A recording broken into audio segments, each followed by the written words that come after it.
दोस्तों, क्या कभी आपने महसूस किया है कि जितना ज़्यादा हम अपने दिमाग को नियंत्रण करने की कोशिश करते हैं, उतना ही वो हमसे खेलता है। आज की कहानी आपको एक ऐसा ही राज बताएगी जो आपका सोचने का तरीका हमेशा के लिए बदल देगी। एक गांव के किनारे एक तपस्वी बाबा रहते थे। एक दिन उनके पास एक आदमी आया। उसने झुककर प्रणाम किया और बोला, बाबा, मेरा मन बहुत चंचल है।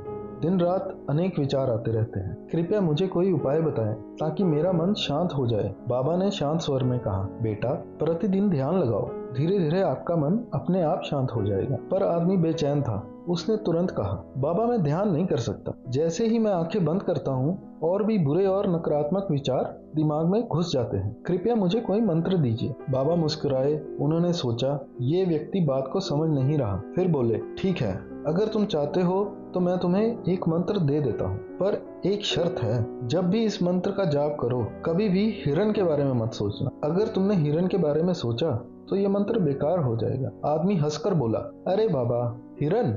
मैं तो कभी भी हिरण के बारे में नहीं सोचता। आप निश्चिंत रहिए और मुझे मंत्र दे दीजिए। मंत्र लेने के बाद उसने प्रणाम किया और खुशी खुशी घर लौट आया। शाम को चुपचाप बैठकर मंत्र जाप करने लगा। लेकिन जैसे ही उसने जाप शुरू किया, उसके मन में बाबा की बात घूमने लगी। मंत्र के समय हिरण के बारे में नहीं सोचना। और जैसे ही उसने सोचा, तुरंत ही उसके मन में हिरणों की तस्वीर उभरने लगी। कभी एक हिरण, कभी पूरा झुंड।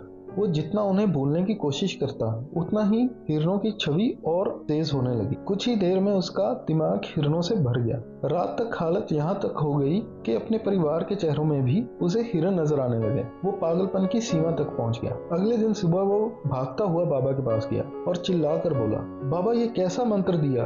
कल तक मैंने कभी हिरण के बारे में नहीं सोचा था और अब मेरा दिमाग हिरणों से भरा हुआ है। कृपया मुझे इनसे छुटकारा दीजिए। बाबा शांति से मुस्कुराए और बोले, बेटा, बस मंत्र बंद कर दो और तुम्हारा मन शांत हो जाएगा। आदमी ने जाप रोक दिया और तुरंत ही देखा, उसके मन से हिरणों की तस्वीर गायब हो गई। वो हैरान था। उसकी हैरानी देखकर बाबा बोले, यही तो मैं तुम्हें समझाना चाहता था। मन एक चंचल पक्षी की तरह है। जितना उसे दबाओगे, उतना ही ज्यादा वो उड़ेगा। विचारों को दबाने की जरूरत नहीं है, सिर्फ उन्हें शांत मन से देखो, बिना पकड़े, बिना रोके। धीरे धीरे तुम्हारा मन अपने आप शांत हो जाएगा, पर इसके लिए तुम्हें ध्यान भी रोज करना होगा। फिर बाबा ने कहा, जब भी तुम ध्यान करोगे, पहले और भी विचार उभर कर आएंगे। जैसे घर साफ करते समय सारा कचरा सामने आ जाता है, वैसे ही मन में छुपे हुए पुराने विचार बाहर निकल कर आएंगे। पर अगर तुम बिना घबराए उन्हें सिर्फ देखते रहे, तो धीरे धीरे मन का सारा बोझ हल्का हो जाएगा और मन अपने आप शांत हो जाएगा। दोस्तों, मन आग की तरह है। जितना तुम उसे दबाने की कोशिश करोगे, उतना ही वो भड़केगा। लेकिन जैसे ही तुम उसे शांत मन से देखना शुरू कर दोगे, वो आग एक रोशनी बन जाएगी जो तुम्हें अपनी जिंदगी की राह दिखाएगी। धन्यवाद।